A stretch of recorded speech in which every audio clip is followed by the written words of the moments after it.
Welcome to Childcare Rockstar Radio. I am your host, Chris Murray. Childcare leaders around the globe are breaking through challenges, leading the way in innovation, testing new best practices, and impacting children and families in a much more powerful and positive way than ever before.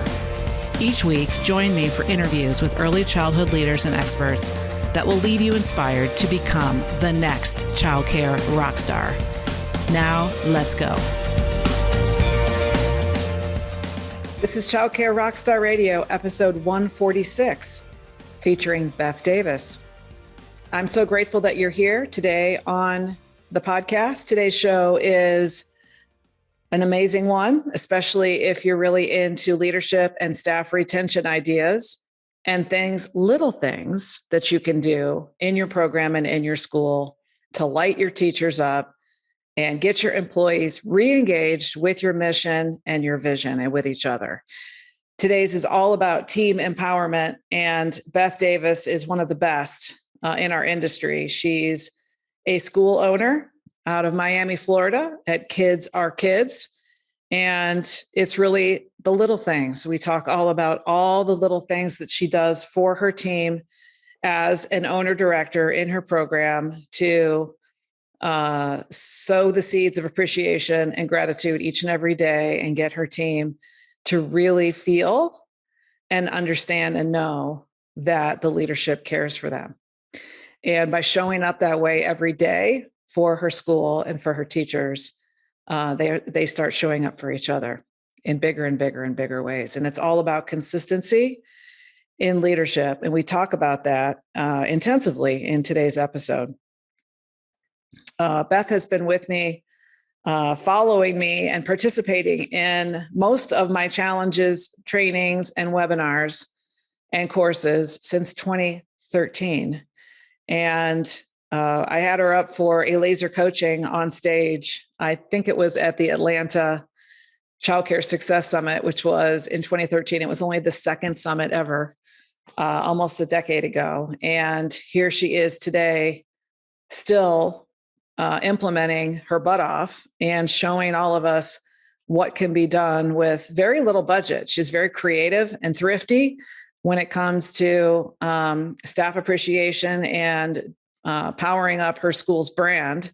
She wrote a book and she gives her book away on all of her tours and basically, demonstrates her authorship and her authority through being a book author. She got that idea from me, and many, many more ideas that she's gotten from me, she's implemented over the years, and it shows. She just shows up really as a model of excellence in our field. So I'm really excited to share her story and her with you today on the podcast.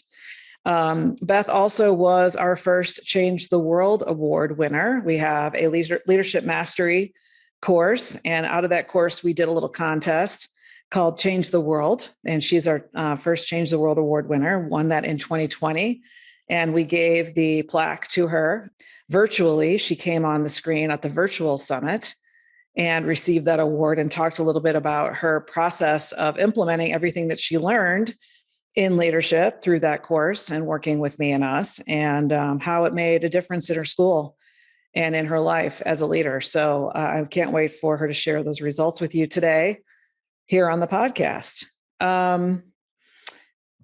We are diving into a crazy March right now, having a great time, doing all the things to grow the business and make an impact with more leaders and kids and teachers. And we are in the process of launching a brand new curriculum for teachers. It's our first ever teacher training program, and it's called Empowered Educators. And we are so excited to get this empowerment training.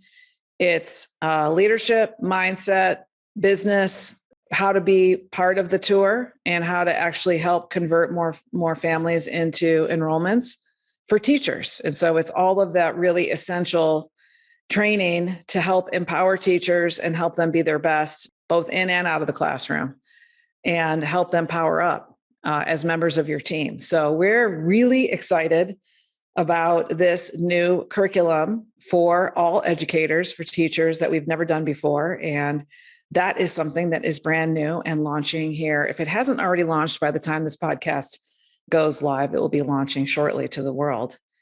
And you can get access to that here momentarily. So with that, I want to, without any further delay, get this episode into your hands or onto your eyeballs on the YouTube channel or into your ears.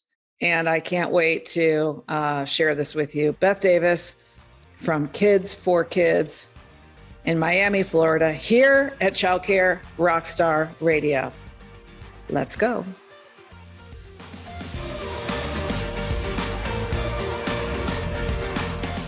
Welcome back to the show, everybody. I am so glad you're here because we've got a good one for you today. I'd like to introduce you to a friend and longtime follower, Miss Beth Davis from Miami, Florida. Beth, how are you?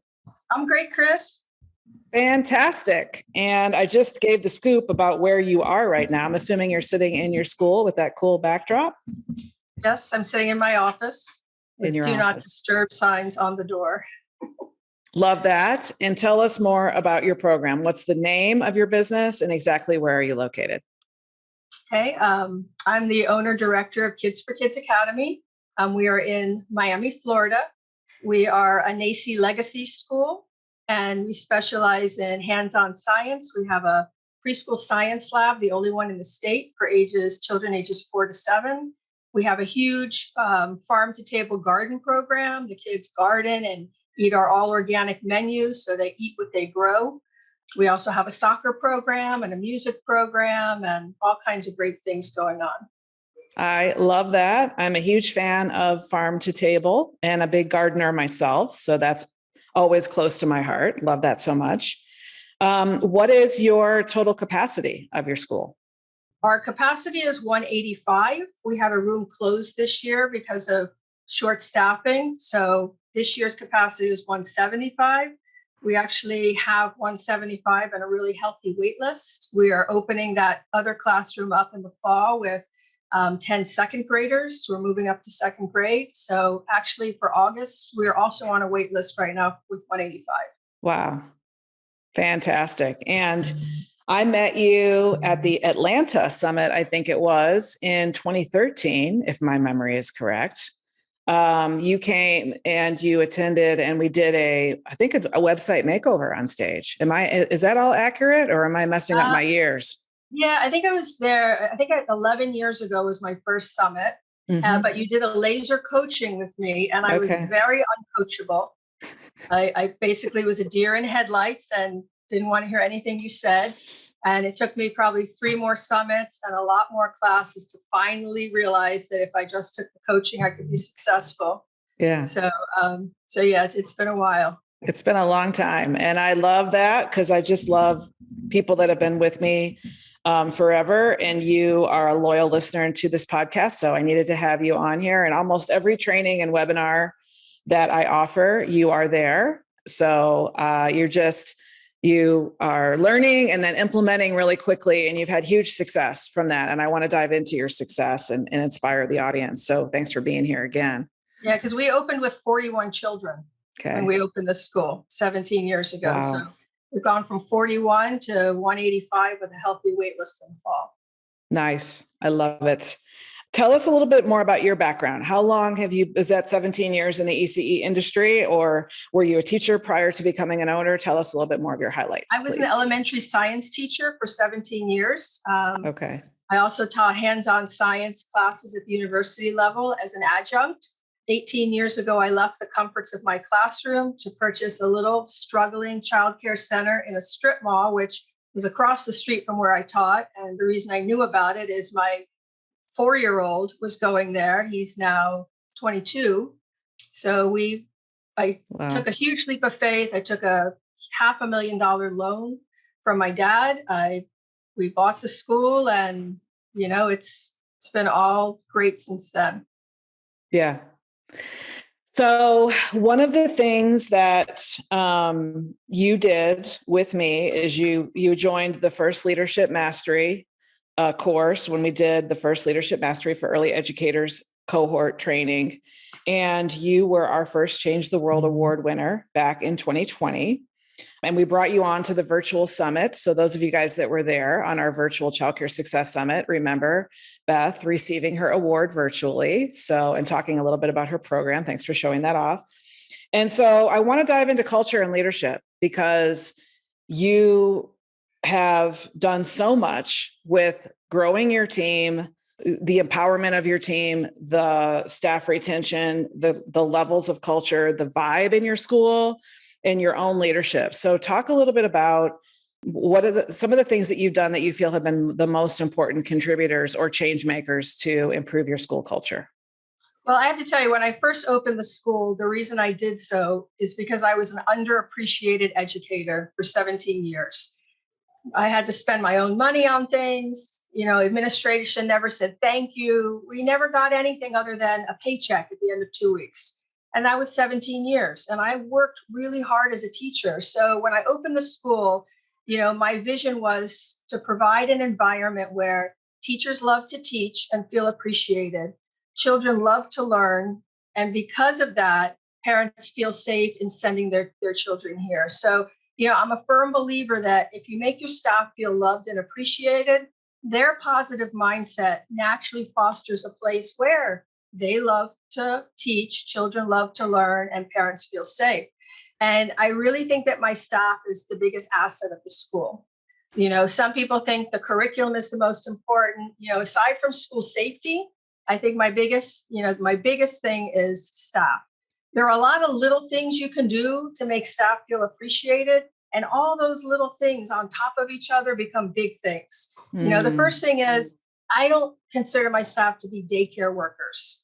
They are professional educators and they teach children ages 1 through 2nd grade. And, doctors and lawyers have business cards. So, one thing we did right after that course was I spent $20 a teacher. Every teacher got their own business card, and it said educator, excellence in education since with, when they came on. And now, you know what? They can go to Michael's and get a discount because they're a real teacher, or they can put their card in a fishbowl. But we actually play a game with those cards here. So at the front entrance, when they sign in, there's a bulletin board and all the cards are pinned up. And every day you come to work on time, you don't call in sick, and you don't have a vacation day or you're out, your name goes in a drawing. And every Monday, someone from the front brings me all the cards and I do the drawing and they get a $25 Publix gift card. Well, Nice. Some people would say, well, you should expect people to be on time and come to work. Yes, I do, but it's hard. And, case in point, I had one teacher, the first grade kindergarten teacher behind me. She has a 2-year-old. She lives 25 minutes away and she's always like a minute, 2 minutes, 4 minutes late. Right. And when I walked up to her with the Publix gift card this week, I said, congratulations, you won the gift card this week. She says, Miss Davis, oh my gosh, I have been trying so hard for so long to be on time and I finally won. So look how much that meant to her, And we also, we have a teacher's lounge, like everyone has a teacher's lounge. But you know what, here in Miami, my teachers love their Cuban coffee. So we had to buy a cafe con leche machine.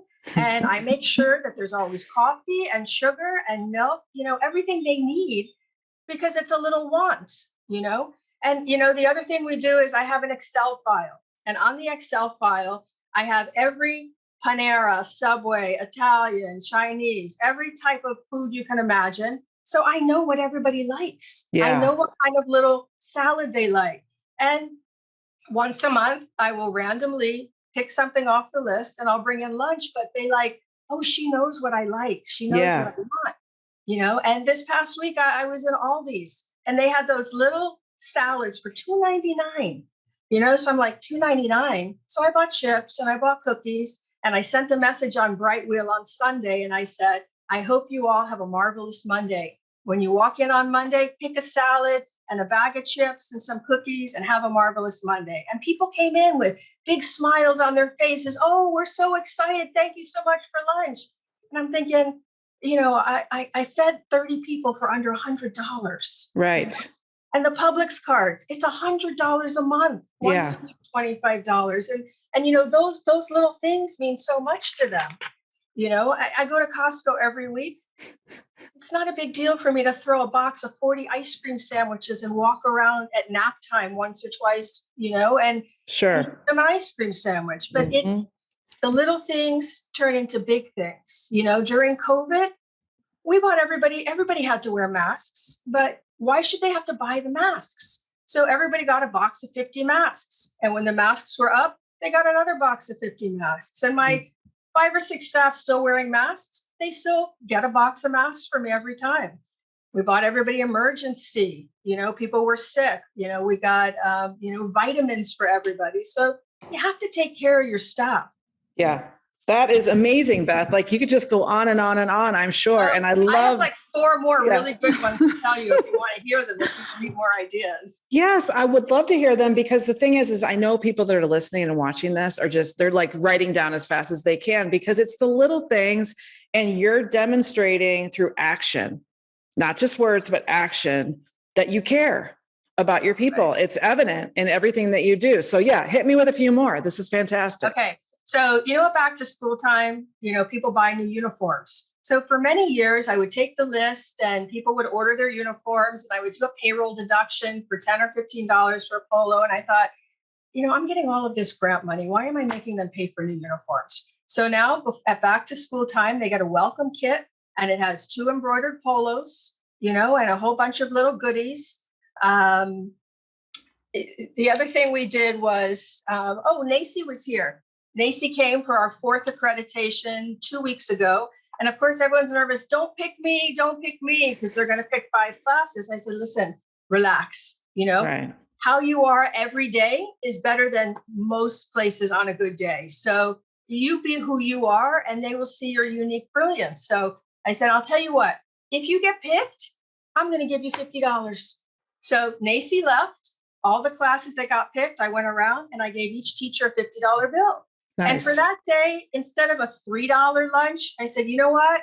There's a restaurant in the shopping center. I left my credit card. I said, today's NACI day. Everybody go get whatever you want for lunch. And they did. They got whatever Nice. they wanted for lunch, So, and I think the biggest thing was, with raises. Everybody got about it. I pay my staff better than most people because if it wasn't for them, I wouldn't be successful. So, we gave $1 raises to some people. Some people got $2. They got $1 now and $1 in January.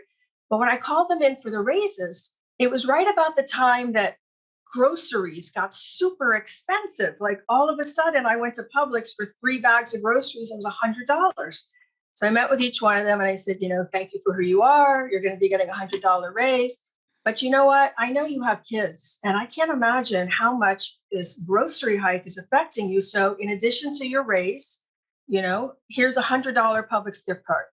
And they were happier for the $100 Publix gift card than they were for the $1 an hour raise. And I'm thinking, okay, $3,000, that was nothing. Yeah. And how you say it's the tuition on, when I did my website, it's the tuition on one child. And you think it's a lot of money, but it really isn't.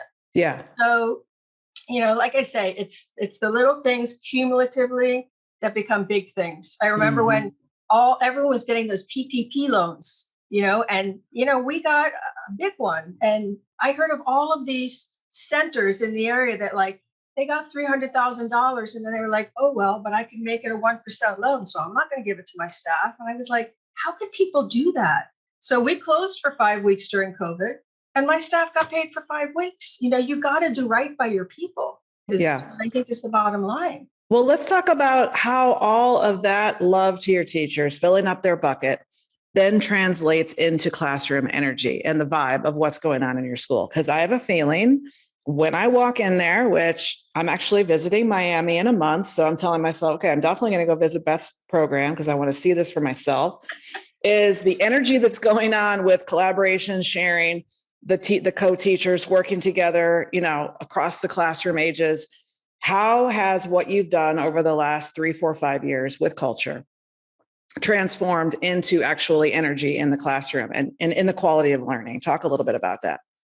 Well, I think people have a real pride in being here when they walk in the door. It's like, no matter what is going on at home, no matter what your situation is. And I have a teacher who's been homeless, and we helped her. And it's all about helping each other. And I think, once you walk in the door, you kind of like leave everything bad that's going on, Yeah. because you're in a place where you're loved and appreciated.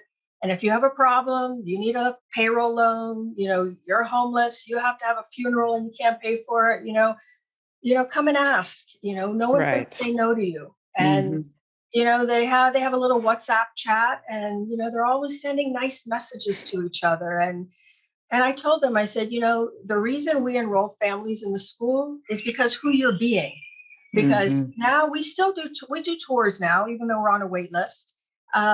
But I said, because who you're being, and people walk in the door and they see happy children, and you're nice to people who tour, and they sense that the children are happy here, they're enrolling here. And you That's know right. what? When we're on a wait list, you're going to get more money, because we Yep. make more money, you get more money. Hmm.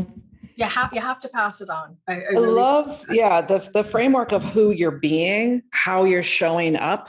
It's not just what you're doing, it's the actual human of who you're being. And that's a shift in language that I love that you're doing that. So that is extremely powerful, Beth. I love, love, love it. The final question about staff, professional development or onboarding, any other things or what you're doing to support staff. Are you working with them to get their CDAs, or like, how do you help them longer term to become even more professional? I love the professionalism. I love the business cards. Is there anything else that you're doing with regard to professional development? Well, a CDA is a requirement to work at Kids for Kids Academy. That's the Okay. minimum requirement. But, Gotcha. we have had to take 3 or 4 people post COVID, because there was such a hiring crisis. So, we're connecting them all with, the Teach scholarships, so they don't have to pay for it. The CPR class, it's mandatory for everyone in my school. Every 2 years, we bring someone in and we pay for them to do it. We also enrolled with CCEI. Yep. You showed a CCI at one of the conferences. So, Yep. I pay for that, and they all have an account, and I know their time is valuable. And, we've had a whole lot less staff meetings than we used to. We used to meet once a month. We've come away from that because their time is so valuable. So Right. now through CCEI, they can take their online training, at their own pace. We do routinely have, a Zoom staff meeting. And I said, you know what? If I just need to disseminate information, I'm not going to call you for a monthly staff meeting. We have Brightwheel. I send messages in Brightwheel almost every day. And, Yep. try and send positive things to keep everybody up. But, staff don't have to pay for trainings. Hmm. And we encourage it. Yeah. I love it. And congrats again on winning the Change the World Award and sending me all of the stuff that you did to support your entry. It was amazing. You guys will not be, I was shocked when I got this huge package from Beth with all these goodies and things that she had done. It was so cool. So I love that you are that person and that you show up for your schools every day that way. So thank you so much for helping change the world in Miami. Let's transition to marketing. Okay. So, with marketing and enrollment, what are a couple things that you feel have been the strategies that have worked the best for you long term to get to fully enrolled and stay there in terms of your marketing? Okay. Well, I think it's important. I don't want anyone to think I'm a Chris Murray cheerleader, but the truth is, if you use the tools work. And over the last 11 years, I've gotten a lot of tools. I mean, one of the strategies that I learned at the very first summit was to be an author. Because if you become an author, people are like, oh my gosh, you wrote a book.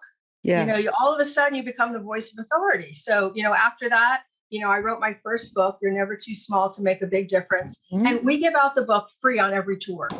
So when a parent comes on a tour, we have a 32-page color tour magazine. We go through the tour magazine with them to show our unique brilliance. They get a copy of my book. But we use Brightwheel. We love Brightwheel. We use IntelliKids. The biggest game changer for marketing, as far as I'm concerned, and I'll shout it from the rooftops, is our website.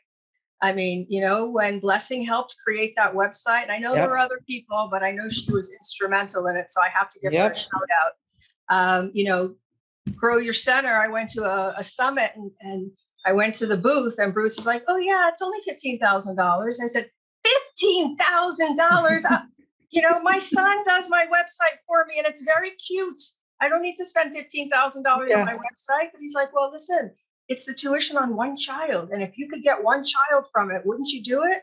And let me tell you, that has been the biggest thing because let me tell you how I have used this website to leverage. Yes, please do. In enrolling the school. During COVID, we stopped doing tours. So I said, well, I got to reinvent myself. So I came up with this little concept, and I'm sure it's not unique, of doing a Zoom tour. So I said, well, why don't I do the Zoom tour from the website? So this 32-page tour magazine happens to be on my website as a PDF, as a virtual magazine. So I said, you know what? I'm going to pretend that these people are really sitting in front of me. And rather than flipping the pages in the tour brochure, I'm going to open the PDF from the website and scroll through it, answer all of their questions, show them all these places to click in the parent corner. And I said, you can't walk through the school right now, but click here on our website and you can take a walkthrough tour of the school. And here's what happened.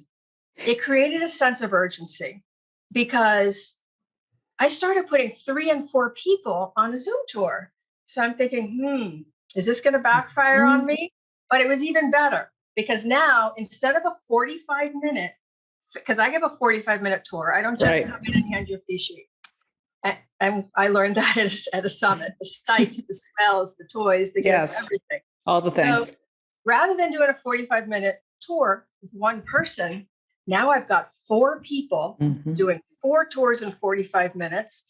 They're asking great questions that are helping each other. But then it created a sense of urgency because they're like, when I said, oh, what room are you touring for? And there's 3 people touring for the same room. I'm like, well, we only have 1 space in that class and I'm not going to put anyone on the spot. I'll call you after individually. But all of a sudden it created a sense of urgency. And I did a Zoom tour for a family in India, and they weren't coming here until October. This was in August. And I did the Zoom tour for them in India. And the next morning, they Zelled me $250 for registration. They had never walked in the door. And from India, they enrolled in the school. So, the Zoom tour was a huge, huge game changer. And now that we're on a wait list, when you put in your inquiry on our website, it takes you to IntelliKids and it sends you an email that says, thank you for your inquiry. Unfortunately, our school is on a wait list, but here are some ways you can find out about the school and have like 15 clickable links that go right to the website, to the tour magazine, to the parent testimonials, to the walkthrough. But more importantly, here's a link to a pre-recorded Zoom tour. And they could sit and watch the Zoom tour of a military family overseas that enrolls on the Zoom tour. Right.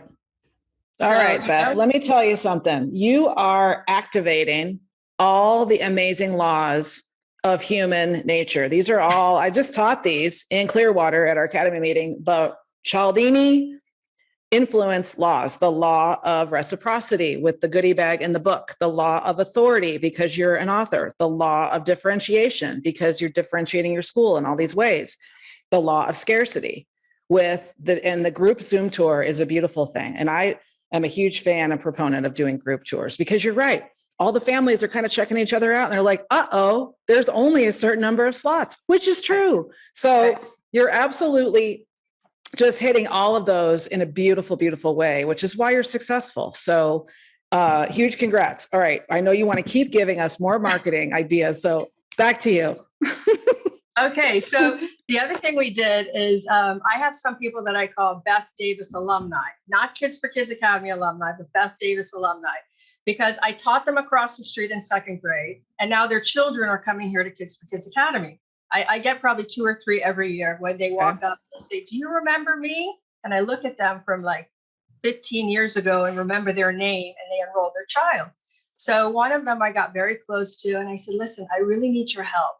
I said, I'm going to give you a $50 tuition credit for every school you secret shop. And I gave her 10 schools in the neighborhood. Wow. She secret shopped them, but wait, you got to see this. She wrote down, I gave her a chart And she listed all of the schools in the Oh my neighborhood God. and what they offer. That's so Okay. cool. And notice we're in the first column with all the yeses, all the things we offer. And look at, they have so few yeses. Right. So, when people come to do the tour and I say, and listen, I know you're looking at other schools, but let me do your homework for you, because I was honest. I had a parent from the school, secret shop, and this is what we came up with. And they're like, oh, wow, why should we even go look at those other schools? Because they don't have what you offer. So, I mean, that was a huge game changer, having the secret shopper. Yes. That is awesome. I love that list. I have seen it done by clients and coaches in a smaller format, not 25 things, but maybe like 5 or 10. But I think the fact that you took it, I feel like everything that I teach, you take it and then you steroids. Kind of like you just put it into action, like double, triple, quadruple. So you 10X it. And I love that. Thank you. Yeah. Let's talk about awards. So of course you got the Change the World Award from us, but are there other local awards and or media recognition that you have received, and how have you leveraged those in your marketing? Well, just recently, the Florida Farm to ECE launched their first state newsletter, and they featured our organic farm to early childhood garden program in their newsletter. A year prior, the Florida Department of Health also spotlighted our garden and our healthy organic food program. We have also been honored by the Florida Department of Education in collaboration with Miami-Dade College, Career Source, and the Early Learning Coalition. We've piloted 2 programs for them in the last 2 years. The first one was the internship program, where we were the only school in the pilot, and they took 6 or 8 at-youth individuals, at-risk individuals between the ages of 18 and 21 that always wanted a career, and they threw them at our school. And our teachers mentored them for 250 hours. And out of that, we actually hired 2 of them. And wow, one of them is one of our best employees. Now, the next level of that is the apprentice program, which we're participating in. So the Department of Ed and Miami-Dade College has given us one apprentice, Shayla, who is magnificent, never stepped foot in a childcare center before, but this is now an older class of people. And along with this program, it's an 18-month program, and they get degrees from Miami-Dade College while they are apprentices, and they pay 30% of their salary. So, this has been a great opportunity for our teachers to train new teachers and for us to have kind of a pool of candidates to hire in this hiring crisis. Nice. Love that. Transitioning to talk a little bit about you as a podcast listener or viewer, because you have been one of our most loyal listeners. Is there a favorite episode that you have of Childcare Rockstar Radio, and why? I will tell you, there is not a favorite episode, but I get nuggets from every single one. And you know this, I drive 3 hours every Friday morning to another place, to where my house is. And then Monday morning at 5 a.m, I drive 3 hours to get back to work. So I have 6 hours a week to listen to things. And when I listen, as soon as I hear something, like when I heard about Brightwheel, when you interviewed him on Shark Tank and Brightwheel, what I do is, since I'm driving, I always pause and I send myself text messages. So I say, text with my phone number, look into Brightwheel. And then when I heard about, I think it was Tamina, the Fill Your Fridge Challenge a couple of years ago, I'm like, do the Fill Your Fridge Challenge. So I'm always texting myself these little pieces, and then when Bruce was on, and, Bruce talked about whatever it was that inspired me, I'm like, I would text myself Bruce's information. Mm-hmm. So, and I also learned to listen to other podcasts from your podcast, like when you interviewed Allie Brown. I didn't know who Allie Brown was, but now when I'm done listening to your podcast for the week, now I can listen to Allie Brown. Nice. So I think I gained a little something from everyone, and it's always finding new things to put into practice, especially when you interview other directors. And I'm like, oh, that's how they're doing it. We don't do it that way. Text, and I just text myself all these notes while I'm driving. Yeah. So are you still acting as the director in your school as well as the owner, or do you have a full admin Yes. staff? You are. Yeah, I'm the owner director. Okay. But one of the things is, about harnessing my leadership, because I know that's Yeah. something that you're wanting to know about.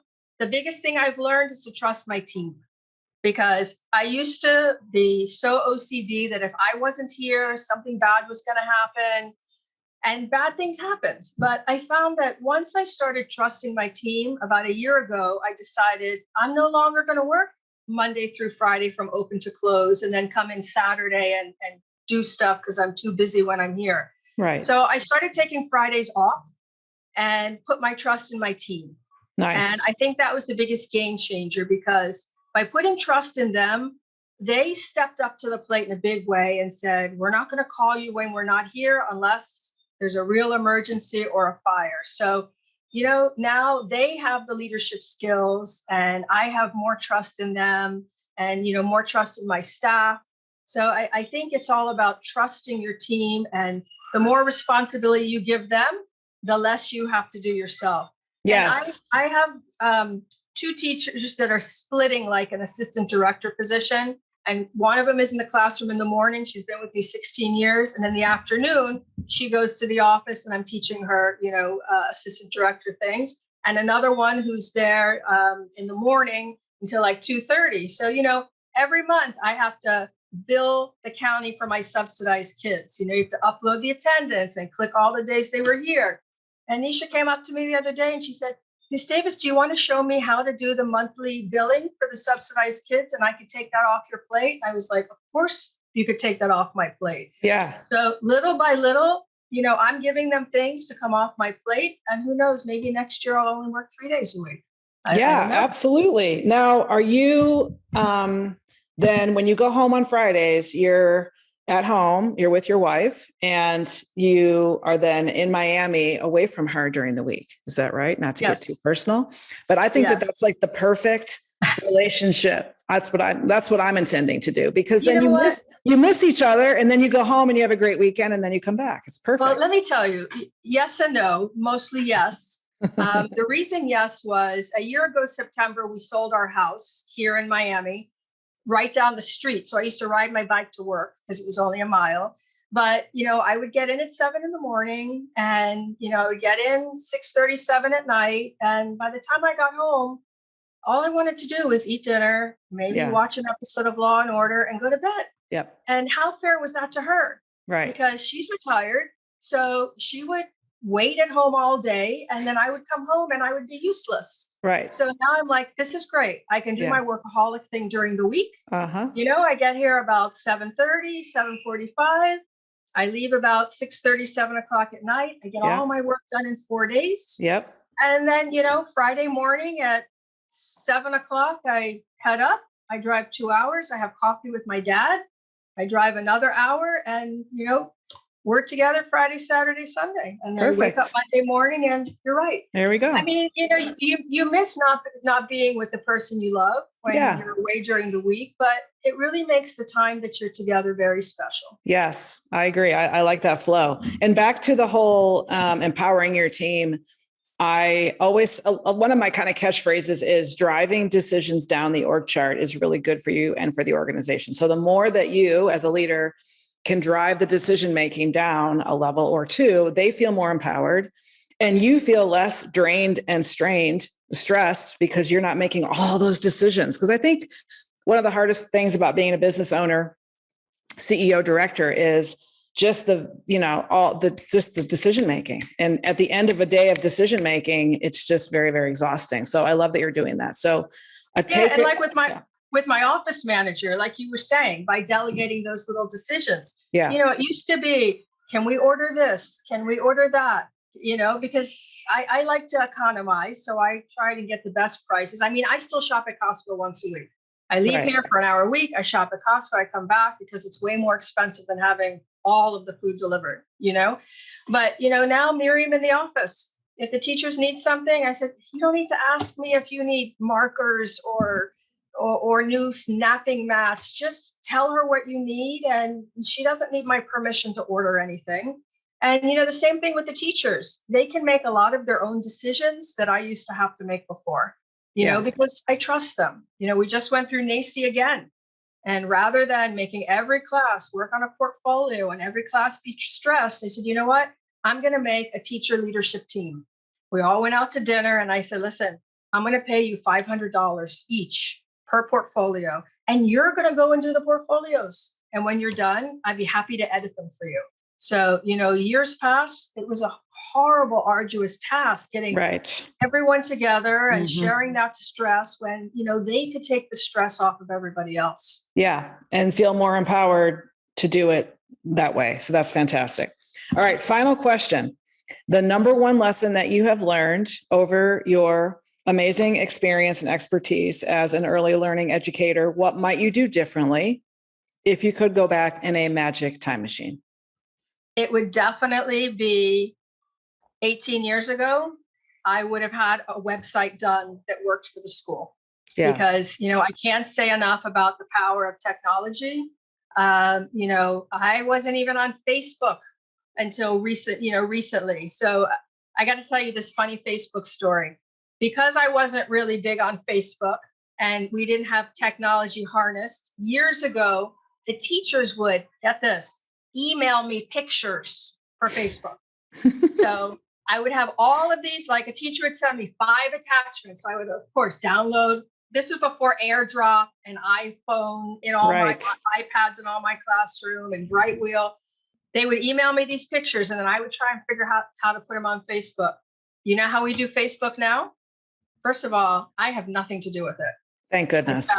Yes. One of my teachers, one of my under 30 teachers, in her 20s teachers, and she has a school iPhone and everyone has iPads in the classroom.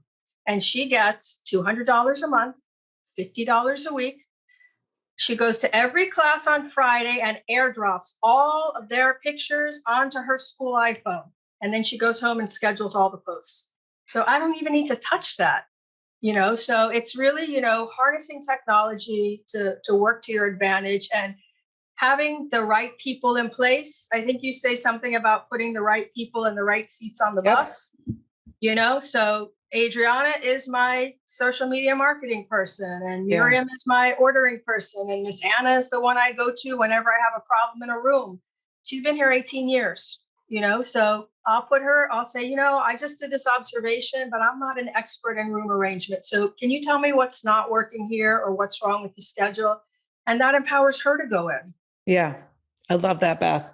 I want to give a shout out to Grow Your Center and to Blessing because you mentioned them earlier. And circling back, you said that was the one thing you would change is to have a beautiful state-of-the-art A+ website done earlier. And I'm trying to remember when you were on laser coaching on stage with me in Atlanta in 2013, maybe you didn't even have a website at that time. Maybe that was one of the aha writer downers. I can't remember, but I think I had a website that a parent did for me as a gift. Okay. You couldn't update it. You couldn't do anything to it. It was just like static there.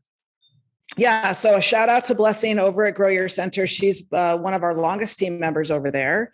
And thank you so much for saying those nice things about your website. I know that, I'm very proud of all of the websites that we've created. Have you seen how great my website is? I don't know if you've looked at mine specifically. I have. I think I have the best one of all of them. The best. And when it first came out, I actually helped write the copy. So I love your website and I love that you love it and that parents love it. So I just want to thank you for being here. And I have loved having you on the podcast. I've been trying to get you on here for a while.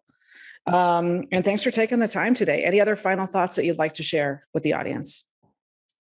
Yeah, I just think it's all about, rewarding the people that do all the work, or 90% of the work. I just want to tell you one more story that, during COVID, when we were short-staffed one day and we were like, I need a third person in the 2-year-old room. I'm like, okay, I'll go in the 2-year-old room. Well, I was an elementary science teacher. And yes, I teach in my little science lab here 2 hours a week for my older kids. But I put on my big girl panties and I went into Yellow Door to those 2-year-olds. And after like 20 minutes, I was going like this. I'm like, how did they do it? how do they do it? They put on music and they all ran to a corner and they did this and they had a routine, they had things going. And, by the time I went out of that room, I came back to my office and I turned around, I went back in with two $100 bills. And I said, listen, I can't pay you enough for what you do. Here's $100. Thank you for the opportunity to be in your classroom today. But it was like, these teachers work so hard with 15 or 20 children, and how they keep it all going and make all the magic happen. I'm eternally grateful for my staff, because they are, the real story behind the success story.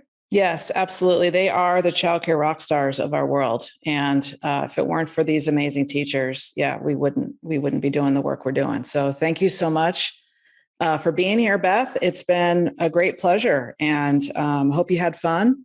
And I know the audience had a lot of fun hearing all of your amazing strategies and ideas. And I was waiting for that one question that you always ask, and you didn't ask it because I had a funny answer for you. Oh, which one? Something that.